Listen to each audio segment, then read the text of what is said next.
I'm good for fucking up names. That's okay. So I was today I was just strolling through social media, looking, reading shit. Stuff had to catch my eye. So what caught my eye today was this story about an ex-Baylor frat president indicted on 4 counts of sexual assault. Won't serve a day in jail. You shitting me? He spiked a young lady drink. Okay. And at a frat party, and after she put her drink down, she picked it up and she walked away with it. And she, she drank it. Yeah. After he spiked it, and she got really fucking dizzy, whatever, that stuff do to you. So she kind of went outside in the article. She said she could see him following her, but she didn't think nothing of it because he had a girlfriend. Right. Well, he take her outside and sexual assault her in 2016. Okay. And reading this article, it really brought back. I mean, because I'm a victim of sexual assault. It really got to me. But for once, you violated somebody. Right. For 2, you get away with it. Literally, he went to court 2 years, what is it, 16, 17, 18, 3 years later, he go to court and take a plea deal. He don't even have to register as a sex offender. Okay. That's what you call white privilege in America. I don't. That to me is astounding. Not to me. That's not astounding. It happened all the time with young white guys. And one of the things that the prosecutor said was he was pretty much when the young lady wrote her statement, she said he was too good looking to go to jail. The girl, the prosecutor said you can't send this young white proudful white boy to jail. You must give him another chance, which floored me because I don't give a fuck what color you are. Right. If you violate what he did to this lady, he literally raped her, stuck his small dick in her mouth, and she was all fucked up on whatever he put in her drink. Totally violate her, left her outside behind a trash can. There doesn't seem to me to be like any reason to not put that person in jail. Like I don't get. I don't. That's understand. the ultimate violation of societal norms. Like it's just. Why our justice system would not prosecute young white men to the fullest like they do young black men, I have no clue. Well, yeah, I do have a clue. It's called I don't give a fuck about nobody but white boys. And they're just being honest. Mm-hmm. And I mean, and I said today on my social media, I said, if this kid was black, he would have been fucking thrown up under jail. Probably been beat on the way to jail. Probably been dead, didn't even make it a trial. They probably would have killed him. Mm-hmm. But you give this motherfucker a second chance. Once a rapist is always a rapist. So let me ask it a different way. Should a young black man in that situation be given a second chance? Hell no, nigga. I mean, dude, what the fuck are you talking about? Fuck no, he should be locked the fuck up. You think I'm going to take up because he's black? No, I'm not going to take up for him because he's black. I'm not taking up for R. Kelly because he was one of the greatest singers out there. I hate to see him go, but he got to get the fuck on. I'm not taking up for Bill Cosby because he's one of the greatest comedians ever lived. I'm not taking up for Michael Jackson. I didn't even watch the fucking documentary on Michael Jackson. Yeah. But I'm not taking up for nobody who violates anybody, whether you a boy or a girl. I don't give a fuck if an onion fucker orange, that onion need to go to jail. That was all right. Onion should be fucking outside. They're just too far outside your race. Okay. Onion stinks. Oranges are sweet. All jokes aside, but no, he should be locked the fuck up. And it's so fucked up in this country in this world that you can violate women like that and get away with it. Because that's a situation where this woman will never be the same.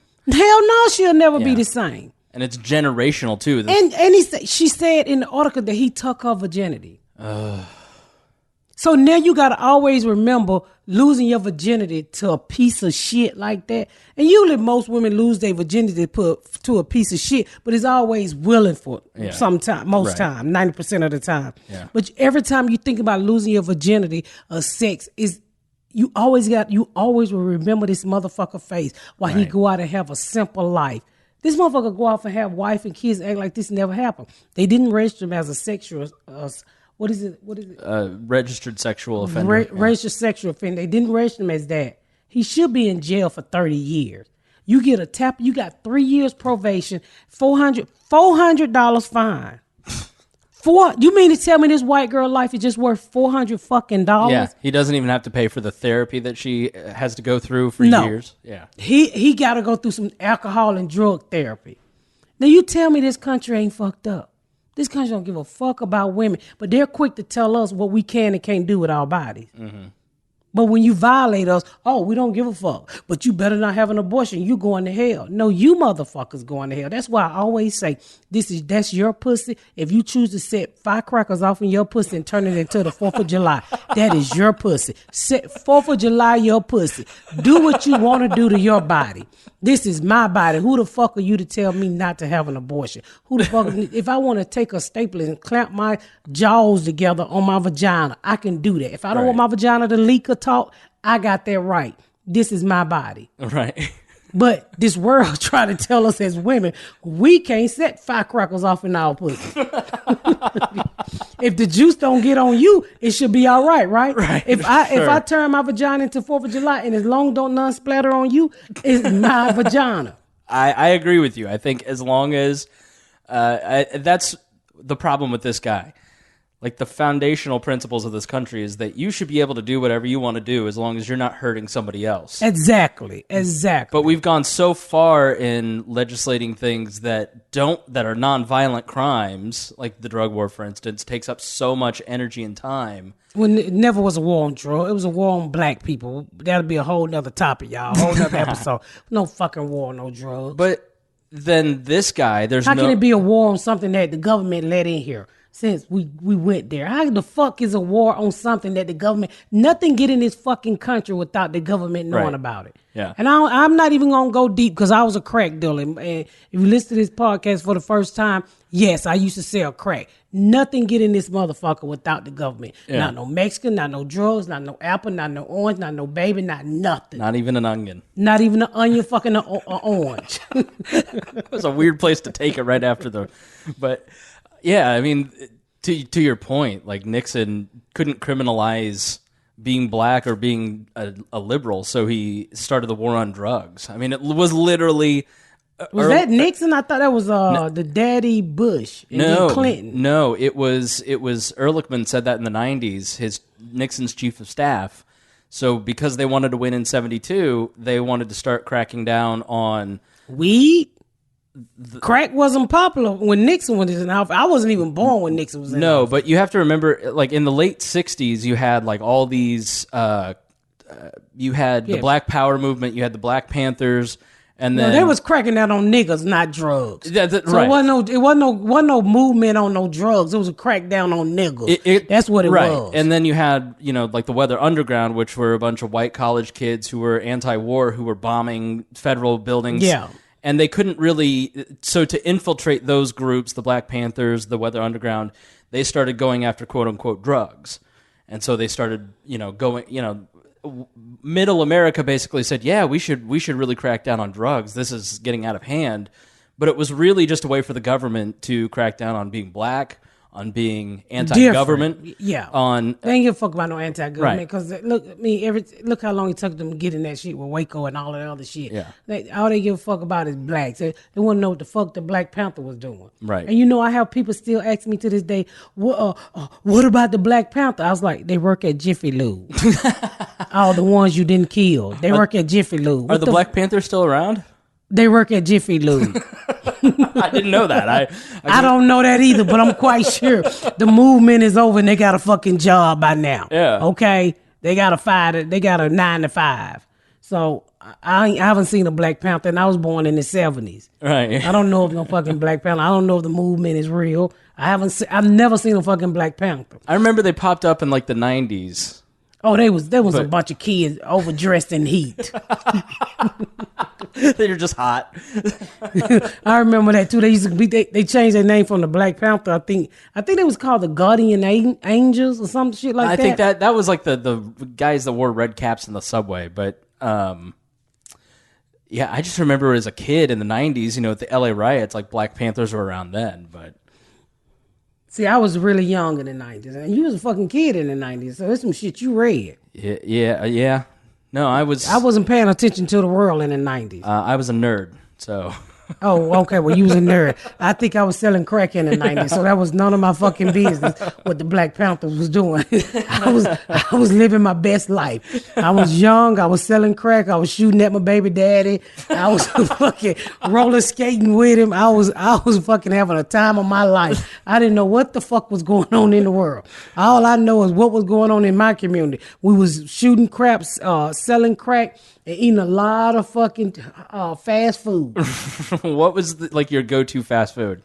It's this place in Atlanta called Homebox. Okay. And they sold like fried rice and chicken wings, and everybody went to Homebox. Do you ever go back and do you go and visit Homebox? And I don't think it's there anymore. I don't think it's any more Homeboxes, but no. Only place I go back to, I used to go to the Varsity in Atlanta. Okay. That shit give me bubble stomachs now. You can't eat the Varsity. You can't eat Varsity when you over 30. Unless you got on a diaper. That shit have you have chili coming out your ass. What is it? Varsity it's fucking a staple of Atlanta. Okay, but I'm hot dog joint. Okay, it's a hot dog joint. Okay. It's been around fucking I don't know how many years. Let me Google it, but it's been around for fucking years. So it's like chili dogs and chili dogs, chili hamburgers, and if you don't know no better, you'll think the shit is really good. Right. When you from Atlanta, you be like, stay the fuck away from the Varsity unless you want to die.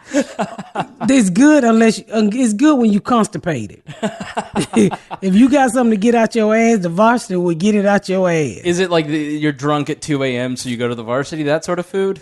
Yeah, but they got like homemade onion rings. It's good, but when you live there, you know how it is. It's really for people who can't get it every day. Right. When I first moved to India and moved back to Atlanta. I mean, when I first moved here, when I used to go to Atlanta all the time. I would stop at the Varsity. That only took 2 trips. I damn near couldn't make it all the way home. And you realized you weren't 20. Yeah. The older you get, man, I don't know what is going on with the bowels, but I had Chipotle today. And, I'm 35. I can't imagine what it'll be like at 65. Oh, yeah. And some people been working out damn near since the place opened. Let me see how long this place been open. It opened in, I lied. Okay. Nobody can't be employed from the time this place opened. This place was opened in 1928. Jeez. Okay. If he's still there, he should be fucking owning the place. That's all I'm saying. You'd be roughly 137. Back in the day, they used to roll up on the roller skates. Remember how they used to do it? Car hops. Yeah, they done got too old for that shit now, so there's a bunch of old black men just walk, fuck you on. Now, is there a chain or is this just like a one stop? It's like 2. Inside of our stadium, they have one. Okay. They have one. Okay. So it's just a staple of Atlanta. So it's not bad. I wouldn't eat it now. It's in the airport too. We really got on a tangent from rape in college to onions to chili dogs. That's how this podcast go. You don't know where the fuck the conversation is going. We're gonna try to steer it one way. We're back to the young man who raped the young girl. So I put it on social media today, like I said earlier, and it was such an eye opening. It was such an eye opening that this country don't take sexual assault against anybody so serious. It's a shame that a person like R. Kelly can do what he's accused of doing for so many years and get away with it. Like everybody, I mean, I remember when everybody said R. Kelly was going with Aaliyah. Yeah, he married like a 15-year-old girl, yeah. And at that time, I was in a relationship. My kid's father, I was 12, and he was 22. So when you put that, I remember them going on one of those hip-hop shows that was very popular back then. I can't remember the name of it. And I remember seeing them dressed alike. And I was like, oh, it's cool. Aaliyah got an older boyfriend, so do I. Yeah. So you made young girls think, and then, they said they wasn't dating, but you could tell that they was dating. So it made young girls like me think it was okay. But then when I get older, I realized this motherfucker was violating me. And nobody said shit. When do this country step up and do something about, young girls like the young girl that this just happened to, young girls like me, young girls like Aaliyah, all of this shit that continue to go on that you allow people with money to get away with. Well, that's the thing. Like, watching Surviving R. Kelly, which I think is, like, if you've got a daughter and she's preteen, show her that documentary because they're going to see. Did you see it? Did you watch all of it? Man, first of all, fuck that documentary. First of all, I would never take my daughter to an R. Kelly concert. Yeah. Even if she was 18 years old, I say, look, let me tell you something. This motherfucker's a nasty ass freak. I'm going to make sure our tickets is nowhere near the stage so he can call my daughter up there. Right. I mean, you have to constantly talk to your kids. Cause, I mean, kids are just, they want to be popular. They naive. Yeah. I mean, and I can see the parents, I can see some of the parents being duped. Like one girl was at a concert and her daughter get caught up on stage. She's 18 years old or 17 years old. And he grind on. Me being the mama that I am, I would have ran up on that stage and said, get your old ass dick off my daughter, nigga. Get your old ass dick off my daughter. Right. What the fuck is wrong with you? Yeah. You 46 years old putting that soft dick on my baby. That soft ass dick. You don't get that motherfucking diabetic dick off my baby. That's just the type of parent I am. You're not rubbing no soft dick on my 18-year-old daughter. She should have the experience of feeling the shit before it gets soft.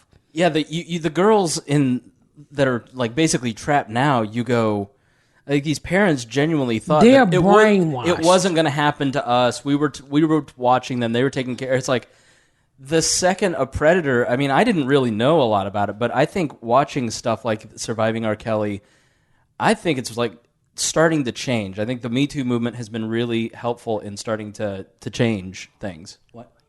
Okay, yeah, we got to take a break. But I think it's really starting to help change things. So maybe after we take a break, I want to hear your opinion on the Me Too movement. Oh yeah, well after we come back from a break with my opinion on the Me Too movement. That's a big ass movement. All right, we back. We back with this Me Too movement. You know, I was so happy when the Me Too movement came out because finally it gave so many women voices like me.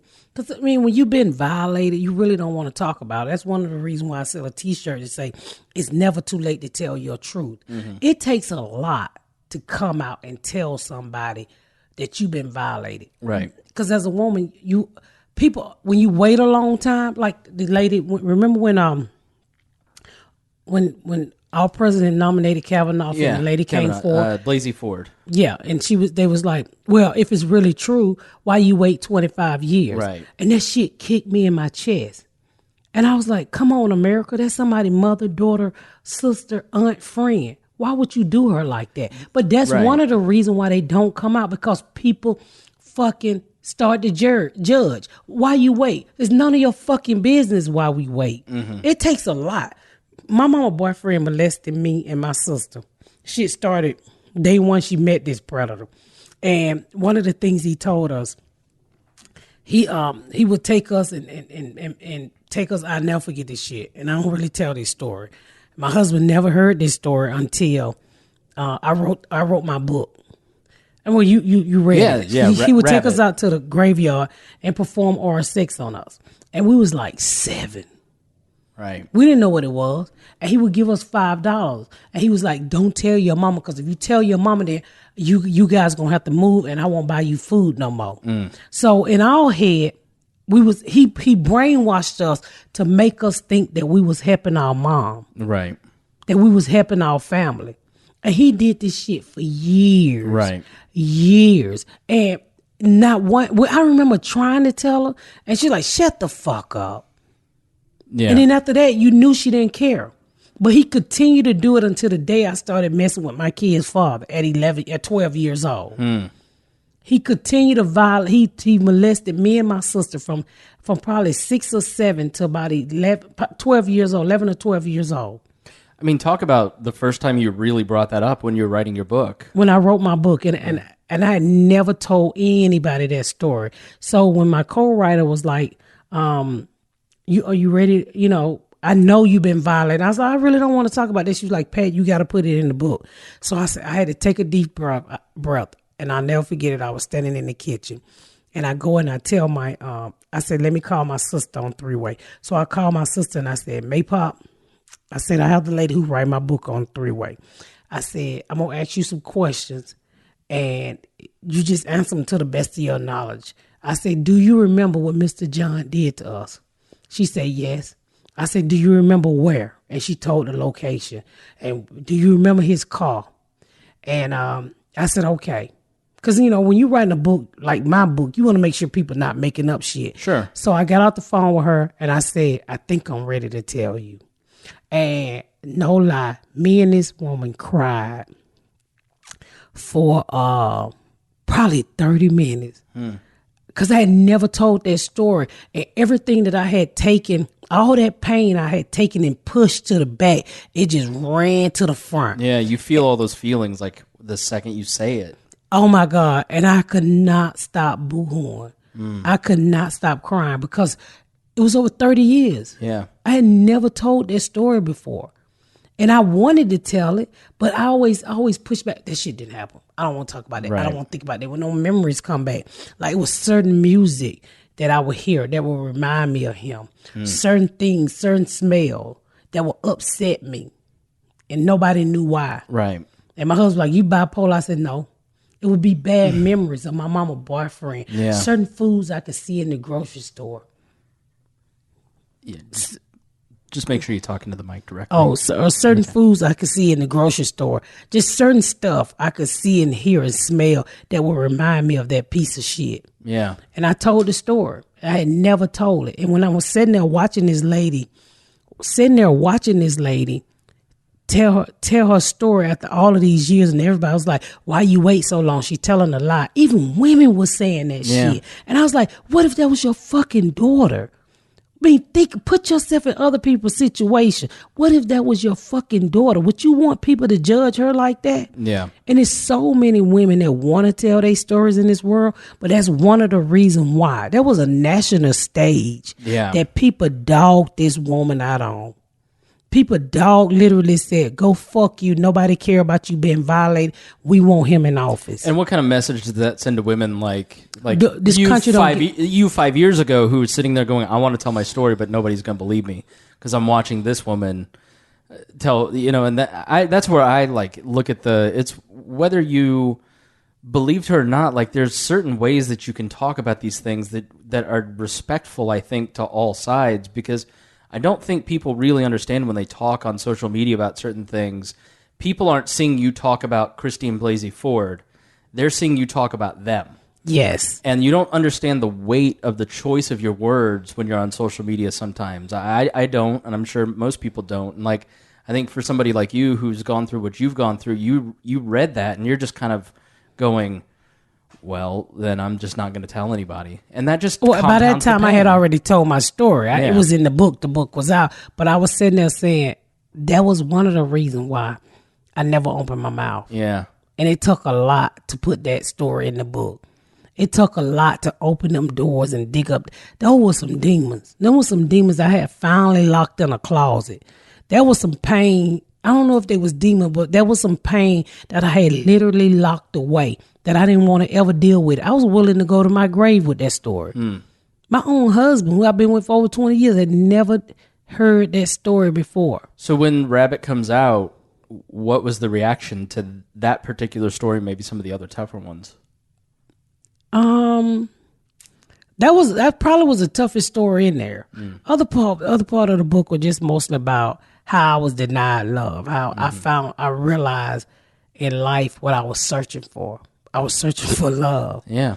And it opened my eyes. It made me realize that's what a lot of people search for. Whether you a boy or girl, people be so confused and be in and out of relationship. You're like, what is wrong with you?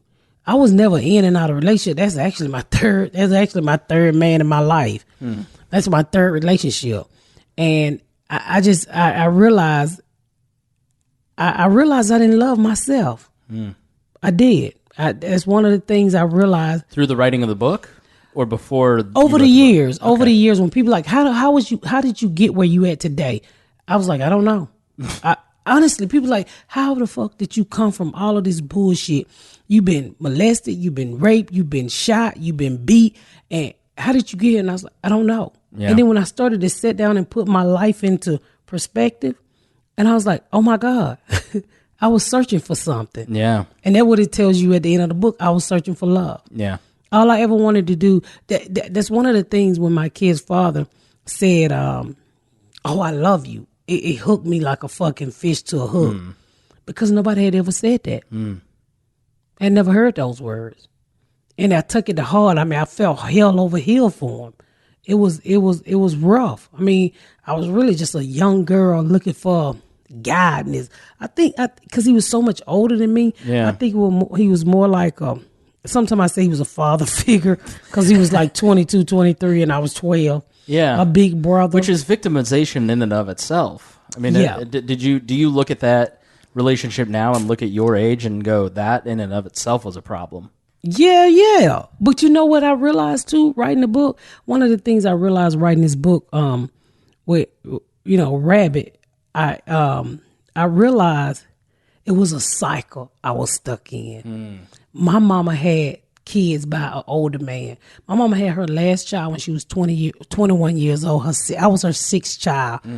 A kid before me, one of her kids before me died. So I made her sixth child at 21. My daddy had my mama by 8 years, like my kid's father had me by 8 years. Wow. So when we started to write the book and put it, I was like, oh my God, I was in a cycle. Yeah. But I had kind of already realized I was in a cycle. But writing this book, I really realized, I was like, and I was determined to get off of this fucking train. Yeah. I came from high school dropout, teenage pregnancy, welfare, just scheming. That was my family background. Everybody followed those rules, growing up to be a piece of shit. Right. And I was like, I'm not going to raise my kids like this. My kids are not going to get molested. My kids are not going to get dropped. They're not going to drop out of school. Right. There's somebody in this motherfucker going to college. They're going to be productive citizens in this world. No, I hadn't never heard nobody talked about voting in my house. I just up and decided, you know what? I want to see what this voting shit about. Well, when you're trying to survive, that's probably the last thing on your mind. Well, I got some flyers in the mail, and when I got the flyers in the mail, I didn't know. I wasn't a Democrat or Republican. I just got a Bob Dole and I got a Bill Clinton. That was the year. I was 18 years old. And I was like, well, who the fuck do I vote for? And me and my friends was like, bitch, we don't know. We don't know nothing about voting. And I was like, well, we're going to go fucking vote.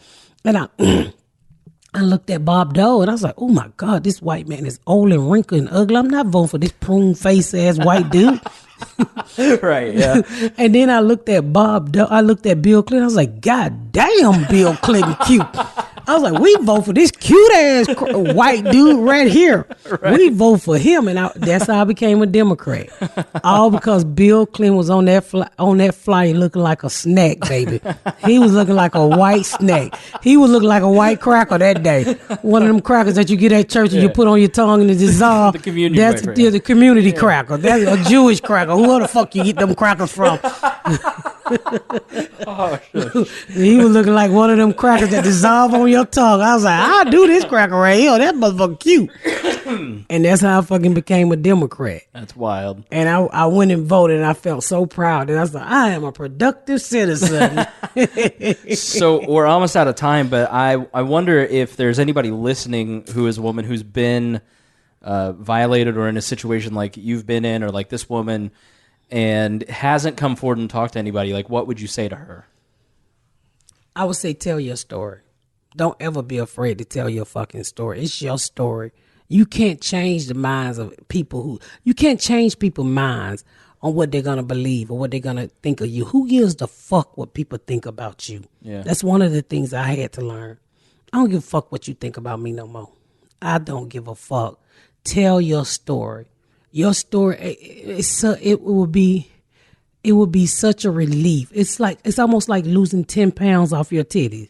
If you got any titties. Yeah. If you don't, you gotta take if you don't, you gotta take that 10 pounds from somewhere else. Right. But, I tell people all the time, tell your story. Don't be ashamed of what you've been through. It's not your fault. You didn't put yourself in that situation. So tell your fucking story. And you tell it with your head held high. I mean, I had a kid at 14 and a kid at 15. And I had this woman tell me in Atlanta one time, I was doing a show, and she whispered in my ear. She said, Miss Pat, How can you tell people you had a kid at 14? She said, I had my child at 14. My own child don't know I had her at 14. And I was like, why? She said, because I'm embarrassed. I said, for what, bitch? The child is grown now. Everybody make mistakes. It ain't nobody on this earth that ain't never made a mistake. Only one was Jesus Christ. And that's why he got the hell out of here at 33 years old. Right. So what are you ashamed of? Don't ever be ashamed of your past. I ran into a girl who I did a year with in prison, and we was getting our hair done, and she was like, you remember me? And I was like, yeah. And then I got to talking, she's like, about jail, and she was like, shh. I was like, what? She was like, my daughter don't know I've been to jail. I'm like, why not? Why not tell your child that you made mistakes in life, and you share that experience with them, and then they'll know not to make them. At least you hope they'll know not to make them. I've never hid anything from my kid. Everything that I've been through, I said with my head held high, because I've made some fucking mistakes and I'm not perfect. But I'm not going to be ashamed of them. I say on stage now I was a horrible ass mother. And I was. I sold crack in front of my daughter's school. I tell a bit about it now, but I did. Shit, and I tell them, I said, don't judge me, because I was there before the drug-free school zone signs went up. So technically, I was grandfathered in. I was there before they. I was there before they was there. Shit, I'm the reason why they put them signs up there. So technically, I wasn't selling drugs in front of my daughter's school until you motherfucker wanted to change the laws and put the school and tell me to move to the next block with my crack. But it was all right for the first few years across the street. But I've made those mistakes, and I sit down with my daughter and I apologize for being a horrible mom at 14 and 15. I did. But now I tell people all the time, don't ever be ashamed of what you've been through. No matter, fuck what people think about you. Do you. You can't change the past. I think the more you talk, I know for me, the more I talk about what I've been through in life, it's always been a healing method. That's how I got on my kid's father. I had to take all of that rage and talk about it. I know my husband was tired of hearing about my ex. I remember one time waking up, my kid's father used to beat me a lot. And I woke up and I would wake up fighting, and my husband would go grab and hold me. And I did it for like a week straight after we first kind of moved in together. Yeah. And so my husband works at Simmons Mattress at the time. And I woke up and I was crying. I was fighting. He was like, what's wrong? I was like, in my dream, he keep hitting me. He said, look, can you hit that nigga back so we can go to bed? I went back to sleep and kicked his ass in my dream, and I never dreamed of him again. That's great. I think when you tell your story, like you think people are going to judge you, but usually people are just very empathetic and caring. Well, you'd be surprised how many people have went through what you went through, and know someone who went through what you went through. So it's just about getting it out there. I have people whisper in my ear all the time about from all walks of life. That's the crazy shit. Yeah. The crazy shit is people from all walks of life come up to me. People you were, well, bitch, you a struck. I thought you were rich. No, bitch. I'm just like you. Damn. Only difference is my hair don't come off. That's what they usually say. That's what they usually say. Yeah. So we're going to wrap this up. Thank y'all so much for tuning in. This is another episode of Patdown.